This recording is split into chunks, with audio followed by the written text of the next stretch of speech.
Hello दोस्तों, आप सभी का स्वागत है हमारे चैनल पे। तो आज का जो हमारा सब्जेक्ट रहेगा बिहार, जो भी आप लोग हमारे जो भी तैयारी कर रहे हैं बिहार सब इंस्पेक्टर का, तो वैकेंसी तो आपको 1800 के तकरीबन आने ही वाला है। तो आपके अपने तैयारी में लगे ही रहना है, थोड़ा सा भी मतलब उसमें विश्राम नहीं करना है, नहीं तो फिर मुश्किल हो जाएगा। क्योंकि कंपटीशन अब हाई फाई होते जा रहा है दिन प्रतिदिन, क्योंकि लोग अब बहुत सारे बच्चे अब जागरूक होते जा रहे हैं बिहार दरोगा के प्रति। तो आज का ये हमारा वीडियो रहेगा कि जो पीटी और इसका मेंस होता है, इसमें से मतलब कि कौन कौन से सब्जेक्ट जो होते हैं उसकी प्रमुखता देनी चाहिए और उससे हमेशा क्वेश्चन आते ही हैं। तो जो भी हमारे सब्जेक्ट होते हैं उसमें से एक है हमारा पर्यावरण। पर्यावरण से आपका पीटी और मेंस दोनों में करंट अफेयर से रिलेवेंटली या नॉर्मली, ये दोनों से मतलब कि आपका क्वेश्चन पर्यावरण से आते ही आते हैं। पर्यावरण से क्वेश्चन कहने का तात्पर्य ये होता है कि जैसे कि जितने भी हमारे टाइगर रिजर्व हो जाएंगे, ओजोन से संबंधित क्वेश्चन हो जाएंगे, एलिफेंट अभयारण्य हो जाएंगे, तो इस तरह के क्वेश्चन हमेशा आते हैं। फिर से आपका वेटलैंड से संबंधित हो जाएगा कि कौन सा वेटलैंड कौन से राज्यों में है और इसका स्थापना कब हुआ था। इस तरह से क्वेश्चन हमेशा रहता है। तो चलिए, ये तो हमारा आज का सब्जेक्ट हुआ कि पर्यावरण से क्वेश्चन आते हैं पीटी और मेंस दोनों में। तो इस सब्जेक्ट को हम कहाँ से कवर करें, जहाँ से मतलब कि ऐसा बुक हो जिससे हमें पढ़ लेने के बाद हमें पीटी और मेंस दोनों में हमें आसानी से हम क्वेश्चन को टेकअप कर पाएँ। तो आपका बुक है, बहुत आसान है, छोटा है। आप एक आता है घटना चक्र का पर्यावरण का बुक जा करके ले लीजिएगा। हम उसी से पढ़े थे, उससे अगर आप पढ़ लेते हैं तो बीपीएससी का पीटी तक आप निकाल सकते हैं। उसमें इतना अच्छा से दिया, उसमें क्या दिया हुआ है कि चैप्टर वाइज आपका चैप्टर दे दिया गया, फिर उससे संबंधित जितने भी प्रीवियस ईयर दिए हैं पर्यावरण का वो दे दिया गया है। जब एक बार आप उसको पढ़ लीजिएगा तो आपको मोटा मोटी आपको अंदाज़ा लग जाएगा कि कैसे मतलब किस तरह से हमें इस क्वेश्चन को कवर करना, मतलब कि कैसे हमें कवर करना चाहिए ताकि हमारा एग्ज़ाम में क्वेश्चन छूटे ना।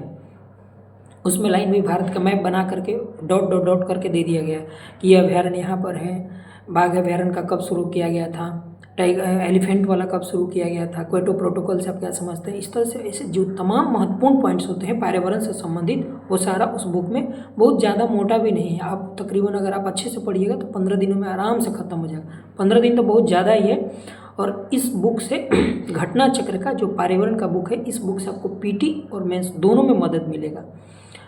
करेंट अफेयर्स के रिलेवेंट में भी आप पढ़ेंगे तो आ जाएगा। जैसे कि करंट अफेयर्स का रिलेवेंट कहने का तात्पर्य ये हुआ कि जैसे पूछ देगा कि इस साल का ओजोन का थीम क्या था, या जो आपका भारत कब तक कार्बन न्यूट्रल को करने का लक्ष्य रखा गया।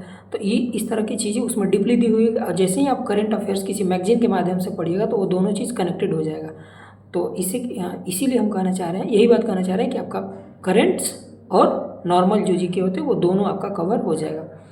तो पर्यावरण के लिए आप जा कर के घटना चक्र का एक बुक ले लीजिए। घटना चक्र आता है, वो बुक आप लेकर के उसको पढ़िए, आपका आसानी से पर्यावरण का क्वेश्चन कवर हो जाएगा। तो आज का मेन मोटिव हमारा इस पर्यावरण वाले टॉपिक पर ही था कि इसको कहाँ से ले और कि इससे क्वेश्चन आते हैं कि नहीं आते हैं, एक पॉइंट था। अब दूसरा पॉइंट है कि हमें मतलब कि कैसे पढ़ते रहना, क्या कितना पढ़ना चाहिए और कैसे पढ़ना चाहिए। तो देखिए, जो भी आप पढ़ें, पढ़ने से ज़्यादा हमें रिवीजन करने पर ध्यान देना चाहिए, ठीक है। अगर आप पीछे जो भी पढ़ चुके हैं उसको रिवाइज पक्का करें। आपको पता है कि प्रेसिडेंस इस आपका किस आर्टिकल में लिखा हुआ, आपको पता है कि संविधान में कितने धाराएं हैं, कितने चैप्टर हैं, कितने शेड्यूल हैं, बट इस तरह से उसको जब भी पढ़ें तो डीपली जा करके पढ़ने। जैसे मान ली वित्त आयोग आप पढ़ लिए, तो वित्त आयोग पता है कि 280 में वित्त आयोग है, लेकिन उसको अच्छा से फिर से एक बार पढ़िए। जैसे कि पहले बार में आप पढ़ लिए कि हाँ 280 में इस आर्टिकल में, तो उसको आप डीपली थोड़ा चलिए। इससे आपका क्या होगा ना कि आपका बेस और स्ट्रॉन्ग होगा, और जब आप एग्जाम में बैठिएगा तो इस तरह के इनडायरेक्ट जो क्वेश्चन आएंगे आप उसको आसानी से कट कर लीजिए। अगर आपको उसका आंसर भी नहीं पता रहेगा तो आप ऑप्शन के द्वारा कट के 3 ऑप्शन को काटिएगा तो आपका चौथा आंसर बन जाएगा। तो आप समझ ही गए होंगे कि हम क्या कहना चाहते हैं। तो अभी समय भी है, तो इसी तरह से आपको रिवाइज पक्का करते चलना है।